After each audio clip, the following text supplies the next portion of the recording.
সুপ্রিয় দর্শক মণ্ডলী, আসসালামু আলাইকুম। দেশে এবং দেশের বাহিরে যে যেখান থেকে শুনছেন, আশা করি ভালো আছেন, সুস্থ আছেন, নিরাপদে আছেন। আমি Mohammad Belayet Hossain, advocate, Bangladesh supreme court.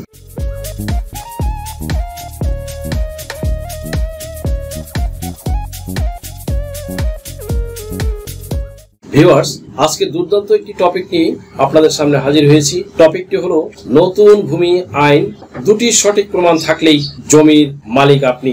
নতুন ভূমি আইনে দুটি প্রমাণ থাকলেই জমির মালিক আপনি, আর কিছুর প্রয়োজন নেই। ভিউয়ার্স, স্বাধীন হওয়ার পর অনেক তীব্র সমস্যার মুখোমুখি হয়েছিল এই বাংলাদেশ।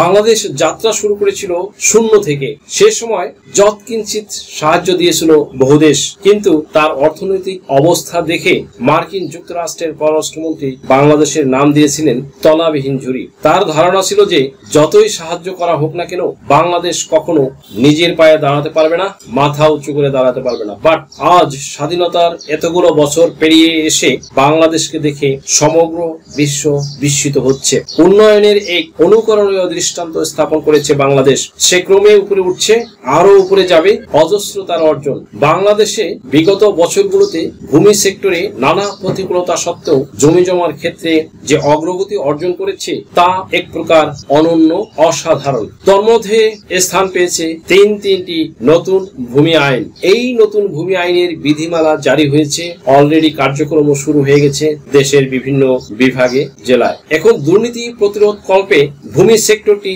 ঢেলে সাজানোর জন্য ডিজিটাইজেশনের আওতাভুক্ত করেছেন প্রধান উপদেষ্টা নির্দেশনা ক্রমে। ভিউয়ার্স, তিনি কঠোর ও সতর্কবাণী দিয়ে এক প্রকার হুঁশিয়ারি প্রকাশ করে সাবধান করে দিয়েছেন এবং এই মর্মে সোচ্চার হতে বলেছেন, যারা ভূমি নিয়ে প্রতারণা ও নানা রকম জাল জালিয়াতি করছেন বা করেছেন তাদের সংশোধন হতে বলেছেন, নয়তো অর্থদণ্ড ও কারাদণ্ড অথবা উভয় দণ্ডে দণ্ডিত হওয়ার বিধান এই নতুন ভূমি আইনে অন্তর্ভুক্ত করা হয়েছে। এই ব্যাপারে কাউকেই কিন্তু কোনো ছাড় দেওয়া হবে না। ভিউয়ার্স, যাই হোক, এবার মূল আলোচনায় আসা যাক।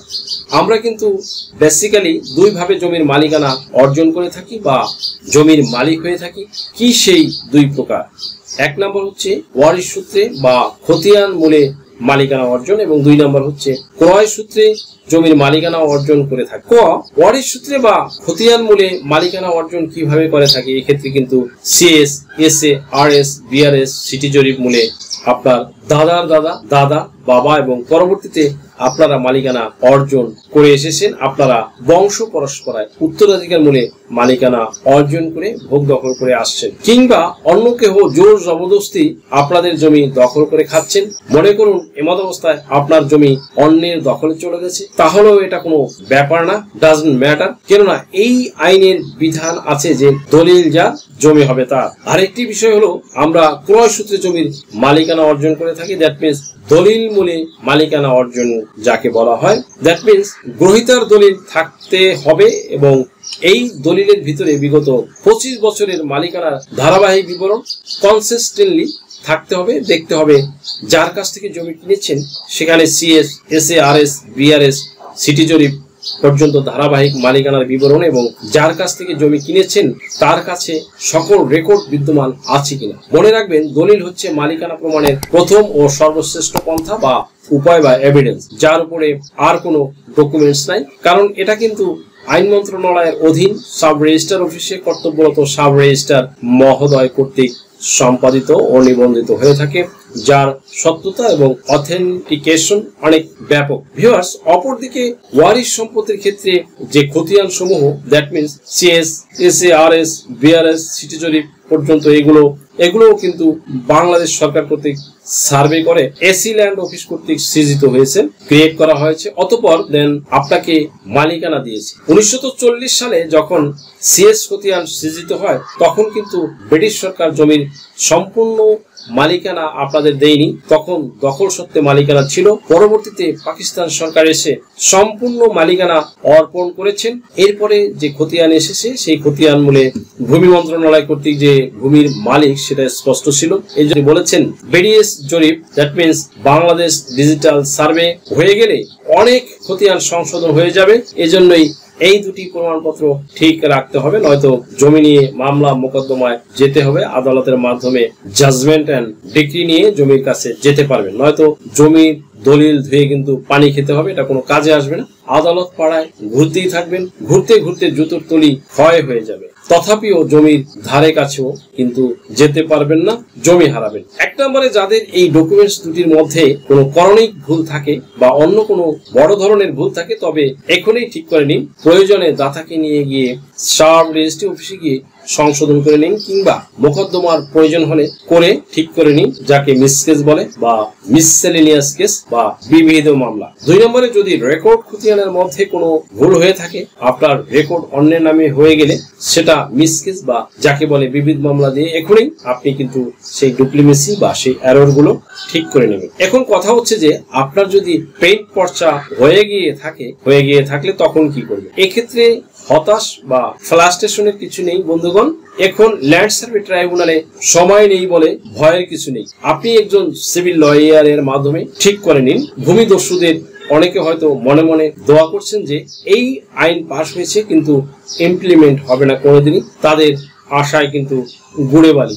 আইনের যখন খসড়া প্রস্তুত হয়েছিল তখনও এরা এই কথাই বলেছিল যে এই আইনের খসড়া পর্যন্তই থাকবে, পাশ আর হবে না, এই আইন কখনো আলোর মুখ দেখবে না। ভিউয়ার্স, অতঃপর এই আইন পাশ হয়েছে বন্ধুরা, পাশ হয়ে গেছে, অলরেডি গেজেট প্রকাশিত হয়েছে, বিধিমালাও জারি হয়ে গেছে এবং অলরেডি এটা বিভিন্ন বিভাগে এবং বিভিন্ন জেলায় এটা অলরেডি ইমপ্লিমেন্টও হয়ে গেছে। এই আইন কিভাবে ভূমি জবরদখলকারীদের জবরদখল বাতিল হবে তা একটু জেনে নেওয়া যাক বন্ধুরা। ভূমি প্রতারণা সংক্রান্ত অপরাধ ও দণ্ড এই আইনের 4 ধারায় রয়েছে। 1 নম্বরে ভূমি হস্তান্তর, জরিপ, রেকর্ড, হালনাগাদকরণ বা ব্যবস্থা বর্ণিত কোনো কার্যক্রমের ভূমি প্রতারণার সংক্রান্ত অপরাধ বলিয়া গণ্য হইবে, যথা ধারা 4 ক অন্যের মালিকানা ভূমি স্বীয় মালিকানাধীন ভূমি হিসাবে প্রচার করা। 6 নম্বরে তথ্য গোপন করিয়া কোনো ভূমি সম্পূর্ণ বা উহার অংশ বিশেষ কোনো ব্যক্তি বরাবরে হস্তান্তর বা সমর্পণ করা।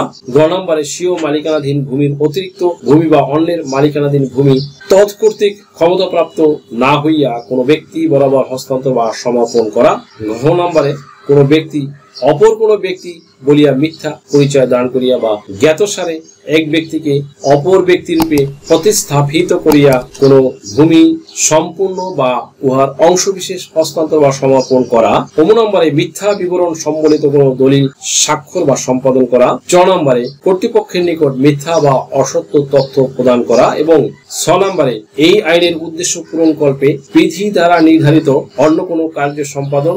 উপধারা 2 কোনো ব্যক্তি উপধারা 1 অর্থাৎ আলোচিত অপরাধগুলোর কোনো অপরাধ সংগঠন করিলে, এরপরে যে আলোচনা করলাম সেই অপরাধগুলোর কোনো একটি যদি সংগঠন করে কোনো ভূমিদস্যু বা প্রতারক বা কোনো জালিয়াত চক্র, তজ্জন্য তিনি যে সাজা ভোগ করবেন সেটা হলো অনধিক 7 বছর কারাদণ্ড ও অর্থদণ্ডে দণ্ডনীয় হইতে পারে। এই বিষয়টা কিন্তু আপনাদের মাথায় রাখতে হবে। সো ভিউয়ার্স, তাহলে আশা করি এই সম্পূর্ণ ভিডিওটি থেকে আপনারা বুঝতে পারলেন যে কোন দুটি সঠিক প্রমাণ থাকলে জমির মালিকানা আপনার হবে। ভিউয়ার্স, আশা করি ভিডিওটি থেকে সামান্যতম হলেও উপকৃত হয়েছেন। যদি ভিডিওটি আপনাদের সামান্যতম উপকার আসে তাহলে রিকোয়েস্ট করব চ্যানেলটি লাইক, শেয়ার, কমেন্টস এবং সাবস্ক্রাইব করে পাশে থাকা বেল বাটনটি প্রেস করে দিন, যাতে পরবর্তী ভিডিওর নোটিফিকেশনটি খুব সহজে পেয়ে যান। সো আজকের মতো এখানে শেষ করছি। দেখা হবে অন্য কোনো দিন, অন্য কোনো ভিডিওতে, অন্য কোনো আইনি কন্টেন্ট নিয়ে। সেই পর্যন্ত সকলে ভালো থাকুন, সুস্থ থাকুন, নিরাপদে থাকুন। আবারও সবাইকে ধন্যবাদ জানিয়ে এখানে শেষ করছি। আল্লাহ হাফেজ।